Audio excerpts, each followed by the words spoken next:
नमस्कार दोस्तों, मेरा नाम है प्रभजोत और आप देख रहे हैं A2IT यूट्यूब चैनल। तो स्वागत है आप सभी का बेसिक कमांड के सेकंड ट्यूटोरियल में। और जैसा कि हमने फर्स्ट ट्यूटोरियल में फाइल क्रिएट करना सीखा था, डायरेक्टरी क्रिएट करना सीखा था, तो इस ट्यूटोरियल में हम देखेंगे कि कैसे हम मल्टीपल फाइल्स या फिर मल्टीपल फोल्डर्स को क्रिएट कर सकते हैं और डिलीट भी कर सकते हैं। और उसके साथ हम देखेंगे कि कैसे हम एक पर्टिकुलर फाइल या फोल्डर को परमिशंस दे सकते हैं या उस पर रिस्ट्रिक्शंस लगा सकते हैं। इस वीडियो को लाइक करें। लेटेस्ट टेक्निकल वीडियोस देखने के लिए हमारे चैनल A2IT ऑनलाइन को सब्सक्राइब करें, बेल आइकन को दबाना ना भूलें। तो चलिए शुरू करते हैं। सबसे पहले मैं क्लिक करता हूं एक्टिविटीज पे और यहां से हम जाते हैं टर्मिनल पे। तो टर्मिनल में मैं सबसे पहले एक कमांड अप्लाई करता हूं ls बेसिकली यूज होती है डायरेक्टरी को देखने के लिए कि हमारी डायरेक्टरी में कौन कौन सी फोल्डर्स और कौन कौन सी फाइल्स क्रिएटेड हैं। तो जैसे आप यहाँ पे मेरी स्क्रीन पे देख सकते हैं, यहाँ पे कुछ फाइल्स जो हैं वो ब्लू कलर से रिप्रेजेंट हो रही हैं और कुछ ब्लैक कलर और रेड कलर से। तो बेसिकली ये डिफरेंस इसलिए है क्योंकि जितने भी ये ब्लू कलर में रिप्रेजेंट होती हैं ये सारी हमारी फैक्ट्रीज हैं, और जो हमारी ब्लैक कलर में शो हो रही हैं वो बेसिकली हमारी टेक्स्ट फाइल्स हैं। तो अगर आप इनको चेक भी करना चाहें तो एक्टिविटीज पे क्लिक करके आप यहाँ से फाइल मैनेजर में जा सकते हैं और यहाँ सिंपली आप देख सकते हैं यहाँ पे A2I नाम की, जैसे कि हमारे टर्मिनल पे शो हो रहा था कि ये ब्लैक कलर में नेम था, तो ये हमारी टेक्स्ट फाइल है और बाकी सारे हमारे फोल्डर्स हैं। तो चलिए अब हम देखते हैं कि हम मल्टीपल फोल्डर्स कैसे क्रिएट कर सकते हैं। लेकिन उससे पहले मैं एक सिंपल फाइल डायरेक्टरी क्रिएट कर लेता हूं। उसके अंदर जाके हम देखेंगे कैसे हम मल्टीपल फोल्डर्स या फाइल्स को क्रिएट कर सकते हैं। तो सिंगल एक फोल्डर को क्रिएट करने के लिए कमांड कौन सी थी? mkdir स्पेस उस फोल्डर का नेम। जैसे मैं A करके एक फोल्डर को क्रिएट कर लेता हूं और हम दोबारा चेक कर लेते हैं कि वो फोल्डर क्रिएट हो गया है या नहीं। तो आप जैसे आप यहाँ पे देख सकते हैं कि A करके एक फोल्डर क्रिएट हो चुका है। तो मैं चाहता हूं कि मैं सिंपली इस फोल्डर में चला जाऊं। तो उसके लिए कमांड थी cd फोल्डर का नेम प्लस हाइफन एंटर। तो मैं A करके जो मैंने फोल्डर बनाया था हम उसमें एंटर हो चुके हैं।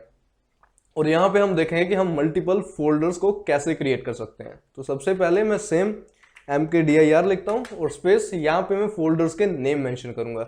जैसे मैं फर्स्ट को लिख देता हूँ फोल्डर 1,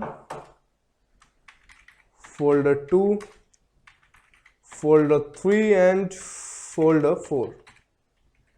तो जैसे आप यहाँ पे देख सकते हैं कि मैंने एक कमांड लगा के बाकी सारे फोल्डर्स के नाम लिख दिए। और जब आप ये क्रिएट करेंगे तो एक चीज का ध्यान रखिए कि आप फोल्डर के पर्टिकुलर नेम के बीच में कोई स्पेस ना दें। तो जैसे हम एंटर करेंगे हमारे ये मल्टीपल फोल्डर्स क्रिएट हो जाएंगे। और हम इन्हें कैसे चेक कर सकते हैं? ls कमांड से। तो जैसे यहाँ पे शो हो रहे हैं हमारे पास 4 फोल्डर्स क्रिएट हो चुके हैं, फोल्डर 1, 2, 3 और 4 के नाम से। और अब ls में सिर्फ ये फोल्डर्स इसलिए शो हुए क्योंकि हम A के फोल्डर में हैं। अगर हम बाहर होते तो हमें ये सारे फोल्डर्स के साथ शो होते। तो चलिए अब हम देखते हैं कि हम इनको रिमूव कैसे कर सकते हैं। लेकिन उससे पहले एक चीज और कि हम फोल्डर्स के नेम देके भी क्रिएट कर सकते हैं, और अगर हम चाहें तो न्यूमेरिक वैल्यू की हेल्प से भी हम मल्टीपल फोल्डर्स को क्रिएट कर सकते हैं। तो उसके लिए भी सेम कमांड रहेगी mkdir स्पेस, और यहाँ पे मुझे करली ब्रेसेस में उसकी पर्टिकुलर मेरे को रेंज मेंशन करनी है कि मुझे एग्जैक्ट कितने फोल्डर्स क्रिएट करने हैं। तो मैं क्या करता हूं, मैं सिंपली इन ब्रेसेस में फोल्डर्स को डिफाइन कर देता हूं मेरे को कितने फोल्डर चाहिए। मैं लिखूंगा 1:10। तो 1:10 का मतलब मुझे 1 से लेके 10 तक फोल्डर क्रिएट करने हैं। और अब इस करली ब्रेसेस को मैं बंद कर दूंगा और सिंपली एंटर। और हमारे यहां से 1 से लेके 10 तक फोल्डर्स क्रिएट हो चुके हैं। हम कैसे चेक करेंगे? ls enter. तो जैसा आप यहाँ पे देख सकते हैं हमारे यहाँ पे 1 से लेकर 10 तक फोल्डर्स क्रिएट हो चुके हैं। तो अब हम चाहते हैं कि हम मल्टीपल फोल्डर्स को डिलीट करें, और मैं चाहता हूं कि मेरे पास जितने भी ये फोल्डर्स हैं मैं सभी को एक साथ डिलीट कर पाऊं। तो हम 2 तरीके से डिलीट कर सकते हैं फोल्डर्स को। एक तो हम पर्टिकुलरली उनका नेम मेंशन करके, सेकंड हम स्टार को अप्लाई कर सकते हैं। स्टार बेसिकली रिप्रेजेंट करता है वोल आइडेंटिटी को। मतलब कि अगर हम स्टार किसी पर्टिकुलर फोल्डर में लगाते हैं तो उस फोल्डर में जितना डेटा होता है वो सभी को सिलेक्ट कर लेगा। तो मैं लिखूंगा rmdir स्पेस स्टार। तो जैसे ही मैं ये लिख के एंटर करूंगा हमारे यहाँ जितने भी फोल्डर्स क्रिएटेड थे वो सारे के सारे डिलीट हो चुके हैं। तो अब हम एक बार जाके फाइल डायरेक्टरी में भी एक बार चेक कर लेते हैं। तो मैं सिंपली एक्टिविटीज पे क्लिक करके दोबारा से फाइल मैनेजर ओपन कर लेता हूं और यहाँ पे हमने क्रिएट किया था ट्रिपल ए करके फोल्डर, तो ये फोल्डर फिर से एम्प्टी हो चुका है। तो चलिए मैं कुछ दोबारा से फोल्डर्स क्रिएट कर लेता हूं ताकि हम उस पे चेक कर पाए कि कैसे हम परमिशंस को अप्लाई कर सकते हैं। तो मैं दोबारा से सेम कमांड को अप्लाई कर देता हूं, mkdir space folder 1 space folder 2 space folder 3। तो मैंने बेसिकली 3 फोल्डर्स बना लिए। हम ls लगा के चेक भी कर लेते हैं, ये रहे मेरे 3 फोल्डर्स। तो एक अनदर कमांड है जिसकी हेल्प से हम देख सकते हैं कि किस फोल्डर को कौन कौन सी परमिशन मिल रखी है। वो कमांड कुछ इस तरह है, ls स्पेस -l। तो जैसे हम ये लगा के अप्लाई करेंगे तो हमें यहाँ फोल्डर्स तो शो होंगे ही, लेकिन उसके साथ उनकी फर्दर डिटेल्स भी शो हो जाएगी कि कब हमने उन फोल्डर्स को क्रिएट किया था और सेकेंडली कौन कौन सी उनके पास परमिशंस हैं। तो ये सारी फर्स्ट फोल्डर के पास परमिशंस है। तो चलिए इसको हम चेंज करते हैं। चेंज करने के लिए बेसिकली एक कमांड यूज होती है chmod। तो chmod की हेल्प से हम जितनी भी परमिशंस हैं किसी भी पर्टिकुलर फोल्डर को वो चेंज कर सकते हैं। तो पहले मैं जो फोल्डर 1 है उसकी परमिशंस को चेंज करके दिखाता हूं। तो इसका रिप्रेजेंटेशन कुछ इस तरह है कि हमको chmod लिख के परमिशंस का नंबर लिखना होता है और प्लस उस फोल्डर का नेम। नंबर को मैं कुछ थोड़ा एक्सप्लेन कर देता हूं। नंबर बेसिकली हमारे पास 3 है, 1, 2 और 4।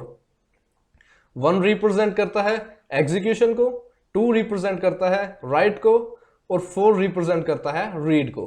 तो सबसे पहले मैं इसको 0 से स्टार्ट करता हूं, 0 और साथ में फोल्डर का नेम, folder 1, एंटर।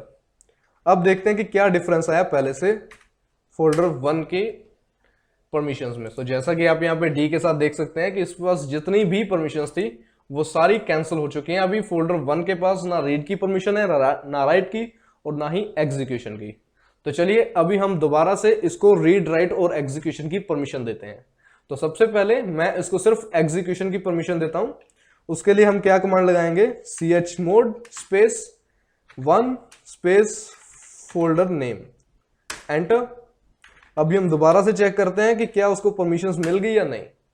तो जैसा आप यहाँ पे देख सकते हैं कि x के साथ रिप्रेजेंट हो रहा है एग्जीक्यूट, तो मतलब कि फोल्डर 1 को एग्जीक्यूशन की परमिशन मिल चुकी है। तो अभी हम अगर मल्टीपल परमिशंस हम देना चाहें तो वो भी दे सकते हैं।